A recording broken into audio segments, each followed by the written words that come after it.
Magandang araw po sa inyong lahat. Ako pong muli si Maestro Virgo, also known as Commander Sator ng Sator Coronados.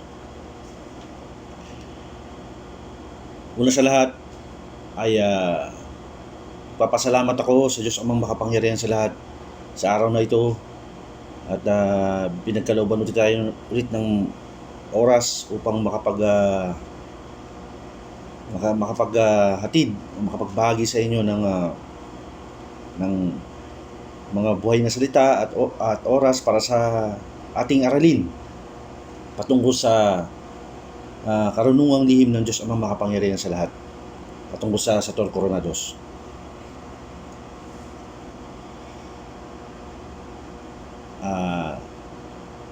Nagpapasalamat nga pala ako sa mga taong sumusuporta sa channel na ito at alam ko na out of somewhere may sumulpot na Maestro Virgo sa inyong harapan at nagbabahagi sa inyo ng mga buhay na salita na patungkol sa karunungang lihim ng Diyos Amang Makapangyarihan sa lahat.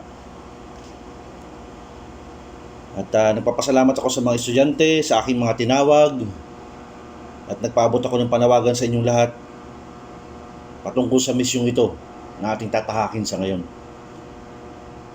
At nakikita ko na parami ang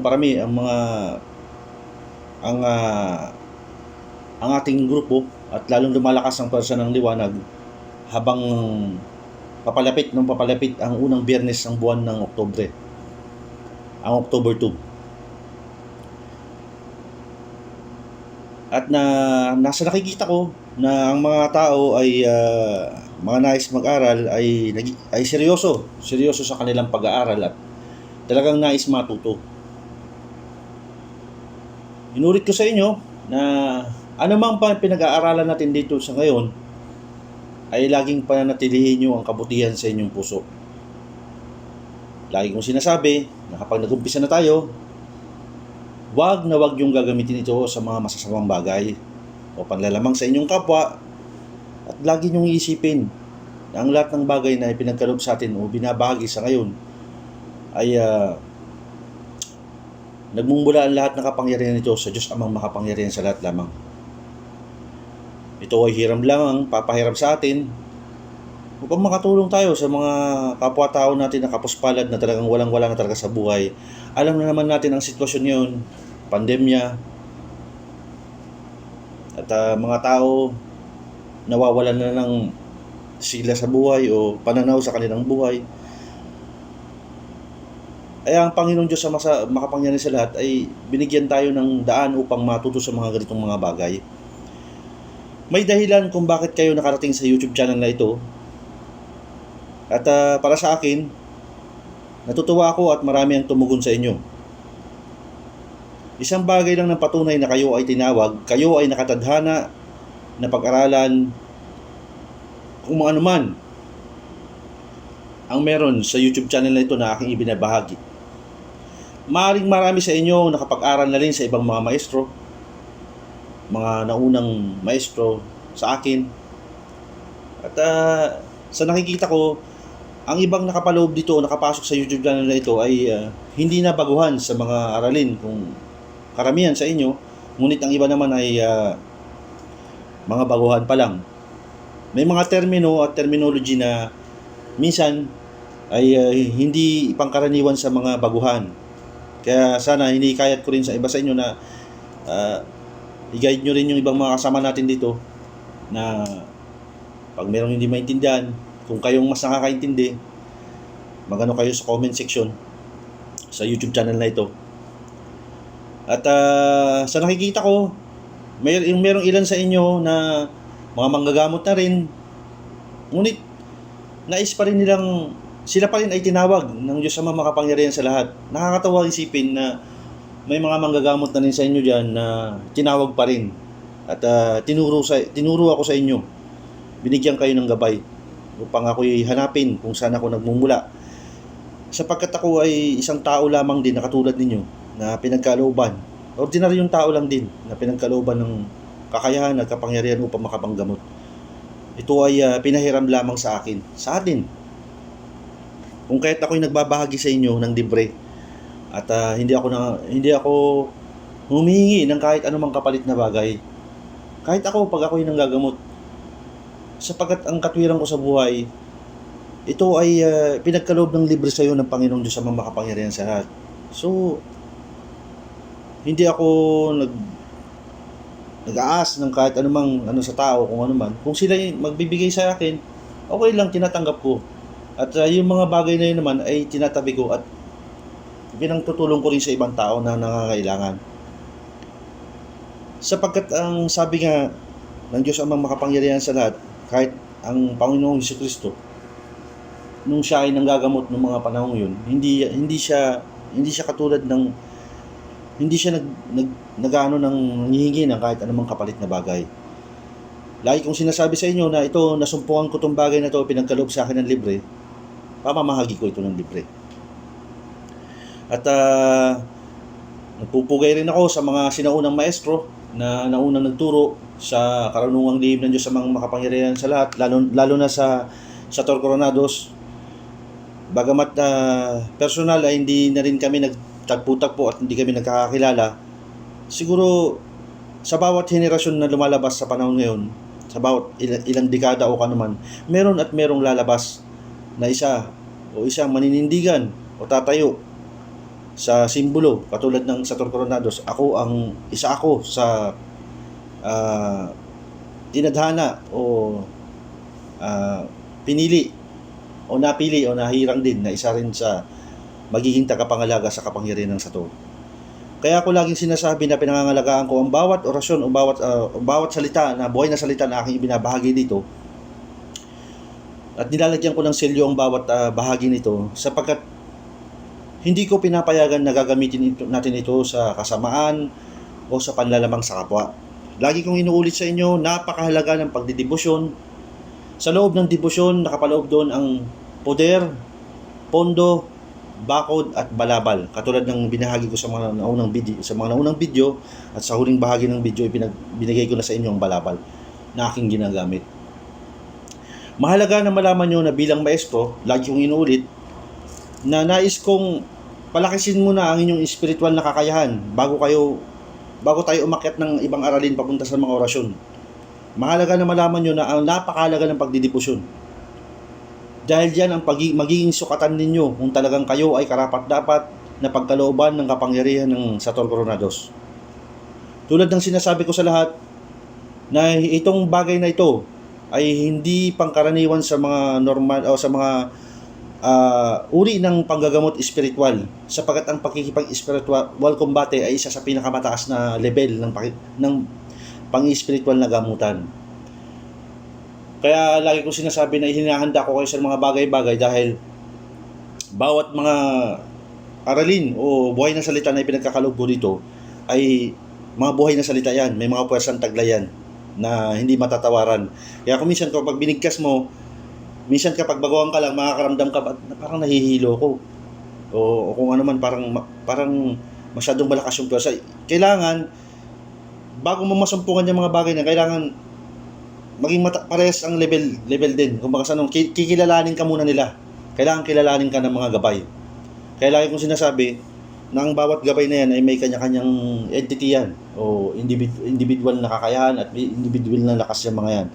At mahalaga na pag nagdidibusyon ka, kasabay niyan ay nagpapakilala ka sa kanila na ako ay nagsusumamo sa inyo na bilang estudyante na nais ko rin makatulong sa mga taong mahihirap, mga nangangailangan ng walang hinihing kapalit na bagay upang kaluguran ako ng Diyos Amang o kaluguran tayo ng Diyos Amang makapangyarihan sa lahat. Mahalaga na para bang nagpapakilala ka sa kanila. At ang bawat isa sa atin, kapag nasampungan mo ang iyong gabay, mahalaga na malaman nyo ang kanyang mga pangalan. Kaya sa mga nag-aaral ng karunungang lihim ng Diyos Amang makapangyarihan sa lahat, kapag natapos nyo ang pagdidibusyon, diyan malalaman natin, maaari kayong magbahagi sa akin kung ano man ang nangyari sa inyo, kung ano man ang naramdaman nyo, ano man ang pumasok sa inyo, kung ano man. o anong pakiramdam nyo sa inyong personal na katawan, o kung ano man ang inyong mararamdaman. Sapagkat ako, ang pagbabahagi ko sa inyo sa ngayon, na normal lang ipapaalam ko sa inyo na kapag nasumpungan mo na o natanggap mo na ang kapangyarihan ng Sator Coronados, ito ay isang malakas na voltaheng katulad ng 220 volts na electrical, o kapag ikaw ay nakuryente sa isang sasakan, mas higit pa doon. At mararamdaman mo na mainit ang iyong buong katawan at ang palad mo yung umiinit. At nagiging matalas ang iyong pakiramdam sa lahat ng mga bagay-bagay sa paligid. Kahit pumasok ka sa isang lugar, malalaman mo agad, kahit malayong distansya niyan, malalaman mo kung may kakaiba dyan, meron bang kalaban o kung ano man. At saka sa pag-aaral nyo ng karunungang lihim ng Diyos Amang Makapangyarihan sa lahat, lalo na sa Sator Coronados, na mararamdaman ng mga ibang mga individual na pwersa ng kadiliman yan, nararamdaman nila na ikaw ay nag-aaral. Pangingilagan ka ng mga yan. Sapagkat napakabisa ng salitang Sator, Arepo, Tenet, Opera, Rotas, lagi kong sinasabi. Kahit noong pang sinaunang siglo, ito ay ginagamit ng mga mahusay, mga maestrong nauna pa sa atin. Mabisang pantaboy ng kahit anumang mga masasamang elemento, maligno, engkanto, o kung ano man, aswang, kahit ano pa. Mahalaga na malaman nyo na itong mga bagay na ito ay tinuturo ko sa inyo upang maproteksyonan nyo unang-una ang inyong sarili, ang inyong pamilya, ang inyong mga mahal sa buhay, at makatulong din kayo sa mga tao na walang hinihinging kapalit na bagay na talagang napakahirap ng sitwasyon, lalo na sa panahon natin ngayon. Kaya ako nagbahagi dahil ako ay sapagkat ako ang sitwasyon ko ngayon ay wala ako sa posisyon para makapanggamot sa mga tao ngayon. Tinanggap ko ang misyon na ito, na binanggit din sa akin ng mga gabay na ako kailangan magturo. At tinanggap ko ang misyon nagmula sa Diyos Amang Makapangyarihan sa lahat. At hindi ako nagsisisi kung bakit tinanggap ko ang bagay na ito. Sapagkat para sa kaalaman ng lahat, ako ay nagmula rin sa mga angkan ng mga babaylan sa parte ng norte, para inyong malaman. Ang lola ko ang isa sa pinakamagaling na mahusay na manggagamot din sa lugar ng norte. Hindi ko napabanggitin kung saan lugar. At nasaksihan ko, kahit nung ako bata pa, nakita ko kung paano siya manggamot. Siya isang mananawas, ngunit ako ay kaibahan sa lola ko dahil ang aking pamamaraan ay pakikipag-spiritual combate. Ngunit nasabi sa akin na ako pa lang, nung ako'y pinanganak, ay ako na ay napasahan na nung ako pa lang, kasi ako ang pinakapanganay sa lalaki, sa apo ng aming lahi. Hindi nagmana ang aking mga magulang sa kapangyarihan ng aming mga ninuno. Naipasa sa apo dahil ako ang unang lalaki na panganay na apo na lalaki. At habang nung bata ako, nakikita ko kung paano manggamot ang lola ko. Hindi yan nanghihingi ng kahit anong mga bagay. Minsan kahit na yung lola ko, mahirap ang sitwasyon niya, mapayat ang lola ko, talagang nakikita ko. Pinabibili niya ako ng mga gamit, saan bibili nung kakailanganin. Talagang pera niya, sarili niyang pera. Tapos maghahanap ako nung isang bagay yun na binibili, na sinisisid ng mga mangingisda, kung tawagin sa lugar sa amin ingwal lanom, yun kung tawagin sa salitang norte. Yung bagay na yun ay iniihaw niya yun, tapos sabay pag naihaw niya, ilalagay niya sa plato na may tubig, tapos gumagalaw yun, maglalapit yun kung talagang naalihan yung tao. Mahusay din yung lola ko. Kaya lang siyempre, sa pagdating ng panahon, sa dami niyang ginagamot at tumatanda na rin siya ay pumanaw na rin. Pero nagtataka ako, nung pumanaw siya, hinahanap niya ako. Binanggit niya yung pangalan ko bago siya pumanaw. Sapagkat malayong distansya namin, nung umuwi ako dun sa lugar namin noon, pinatawag niya ako.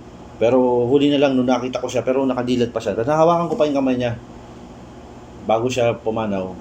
At naramdaman ko na kahit na mismo sa kanyang puntod ay dumalangin ako sa kanya doon, na humingi ako ng basbas sa kanya, kahit siya'y wala na, kung ano man, na bigyan ako ng kaliwanagan sa aking pag-iisip, sa aking mga mata, kung anong dapat kong gawin.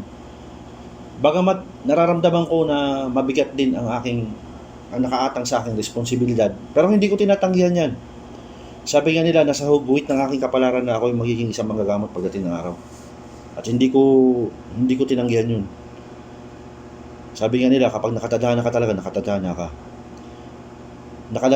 Nakasaad din sa Biblia yan, sa ano, na may lalabas talaga ng mga 100 o basta 1,000 watt mga watchers o mga katulad ng mga spiritual warriors na lalabas talaga. Ayon sa akin din pagkasasaliksik na talagang kahit ako sa sarili ko noon na hindi ako makapaniwala na bakit ako ang pinili sa aking palagay noon na bakit akong pinili ng aking lola ay marami naman kami magpipinsan. Tsaka sa lahi namin, ako lang ang nag-iisang pinagkalooban. Hindi ko lang alam doon sa kapatid ng lola ko na manggagamot din. Ang sa akin lang, maraming bagay, kung maalala ko lang, kasi kaya ako nagtuturo sa inyo, gusto ko kayong tulungan din sa mga bagay-bagay dahil ako mismo, ang pamilya ko, ang aking nanay ay biktima rin ng kulam. Siya ay namatay 11 years ago, siya ay namatay. At ang mga kapatid ko ay kinulam din. At hindi ko na naikwento sa inyo yung mga sumunod na kwento, ikikwento ko rin sa inyo kung anong nangyari.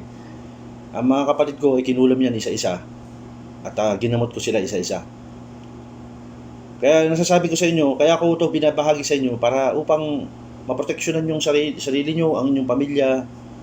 Sa kahit anong maliit na bagay lang, makapagbahagi ako sa inyo. Kasi sa panahon ngayon, hindi mo na alam talaga matitindi ang mga kalaban ngayon. Lahat ng mga person ng kalaban ngayon ng kadiliman ay naghahasik ng kanilang mga lagim upang makapaminsala sa mga tao. Kasi the more na nakakagawa sila ng mga masasama, lalo lumalakas yung mga yan. Saka sila ay sinanglala nila ang kanilang kaluluwa sa demonyo. At nais ko sana sa inyo na mas palakasin nyo, pag-igihin nyo ang inyong pag-aaral, inyong alamin, saliksikin ang bawat sulok, kung ano man. At siguro sa aking palagay, kaya kayo nakarating din dito ay pinatawag na kayo ng Diyos ang makapangyarihan sa lahat upang tuparin din ang inyong mga misyon sa inyong buhay at pag-aralan kung ano man dapat na pag-aralan natin dito. Sabi ko nga, bawat isa hihimay-himayin natin yan. Saka sa mga previous video ko, sinabi ko rin na hindi pa ako basta-basta bumibitaw ng mga orasyon, basta-basta agad-agad. Dahil minsan o kapag nagbitaw ka agad ng mga ganyang bagay, hindi mo rin alam kung saan nagmumula yan, kung kukopyahin mo, kung ano man. Mahalaga na palakasin mo muna yung depensa mo, yung sarili mo. Doon ka muna magano sa loob ng iyong katawan, sa loob ng iyong katauhan. Diyan ang palakasin mo yung depensa. Para kahit nakapag ano mong ibitaw mo, hindi babalik sa'yo, hindi ka tatamaan, hindi tatamaan pamilya mo. At matutulungan mo rin yung mga tao. At saka siguraduhin mo rin yung bawat na ibibitaw mo ay talagang makakatulong sa tao yan.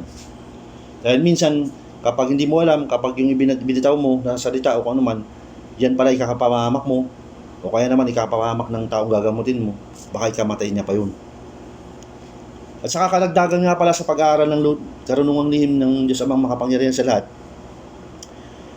habang binabaybay nyo ang 49 days na pagdidibusyon, makaka-encounter kayo ng mga pagsubok. Kaya sabi ko nga, sasalahin natin, salangsala ang mga tao na makakapasok dito. Yung pagsubok na yan ay makakarating sa inyo, bawat isa sa inyo. So, bawat individual na tao. Hindi ko kayo tinatakot, pero may mga pagsubok na darating sa inyo. Susubukan kayo yan. Minsan habang nagdedebosyon ka, nagdadasal ka, minsan aantukin ka, patutulugin ka niyan. Hindi ka basta-basta makakapagdasal. Susubukin yan. At kailangan wala kayong magiging patlang sa inyong pagdadasal sa loob ng 49 days na inyong pagdedebosyon. Kaya minsan, sa mga tao, nagfe-fail sila sa pag-didebosyon, nagbaback to zero sila dahil nga nakakaligtaan nila, nakakatulugan na nila o ano man, nakakatamaran. Kung talagang ikaw ay desidido makatulong sa tao, talagang buwang yung loob, sikapin mong tapusin. At hindi lang yan ha, sa loob ng 49 days matapos mo yan, mapasa kamay mo ang kapangyarihan ng Sator Coronados, ipagkaloob man sa iyo, harinawa. At kung makikita ng Diyos Amang makapangyarihan sa lahat na mabuti naman ang iyong kahangarin, ipapagkaloob niya sa iyo yan. Gamitin lang ito sa kabutihan. At bukod doon, hindi pa natatapos doon yun. Tinatalaga ko sa inyo, sinasabi ko sa inyo na every Friday ng gabi, kailangan mag-alay ka ng dasal, yung devotion na yun, bago ka matulog. Yun ang magiging, kapag napasa kamay mo na habang ikaw ay nabubuhay, yun ang gagawin mo. Pwede mong sabayan ng panalangin kung Ama namin o Aba Ginoong Maria, sumasampalataya, nasa sa inyo. Sapagkat itong mga aralin na ito ay patungkol din sa, yung mga ganyang dasal ay hindi ko naman inaano yan dahil unang-una, yan ay kalugod-lugod o pagpupuri sa Diyos Amang makapangyarihan sa lahat. Mainam kung idagdag nyo rin yan.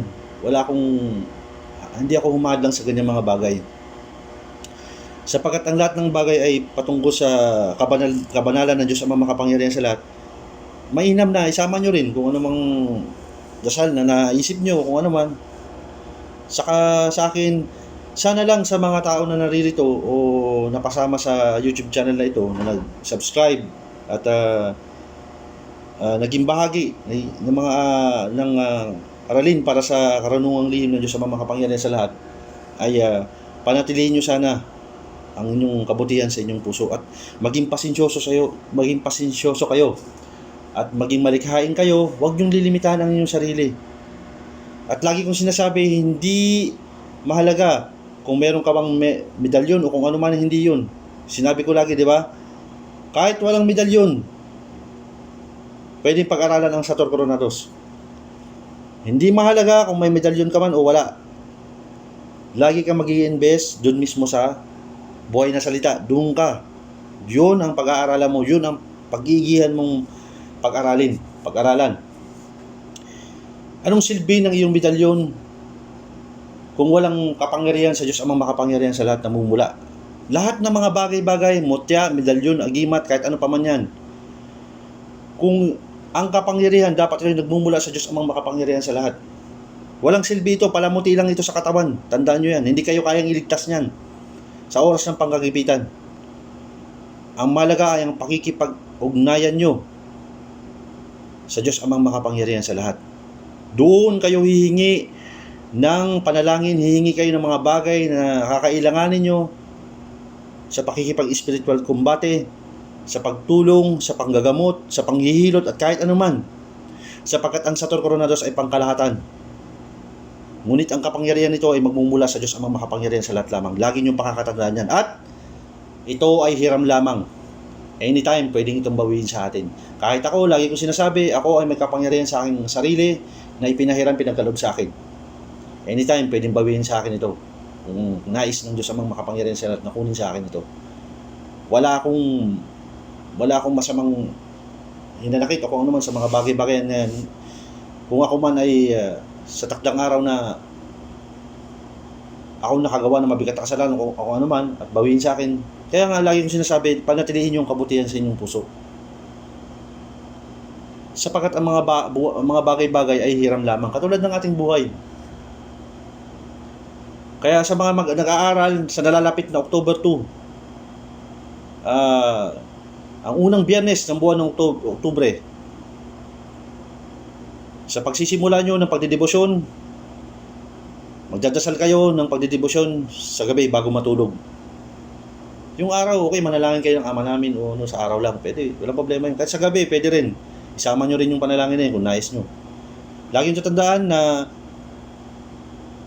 gamitin sa pagdidebosyon ang poder, pondo, bakod, balabal, at isama nyo na rin ang debosyon sa 7 arkanghel na naibahagi ko na rin dito. Isama nyo yun. Bagamat mahaba, sige, naintindihan natin, pero kahit mahaba yan, sabi ko nga, pagtitiisan nyo yan yan ang magiging sukatan. Kung talagang ikaw ay magiging pasensyoso sa mga bagay-bagay at kung ikaw ay karapat-dapat. Lagi nyo tatandaan na ang mga bagay-bagay na hindi pangkaraniwan na sa mga normal na tao, ay minsan yan mga bagay na yan mas nakakatulong din sa atin.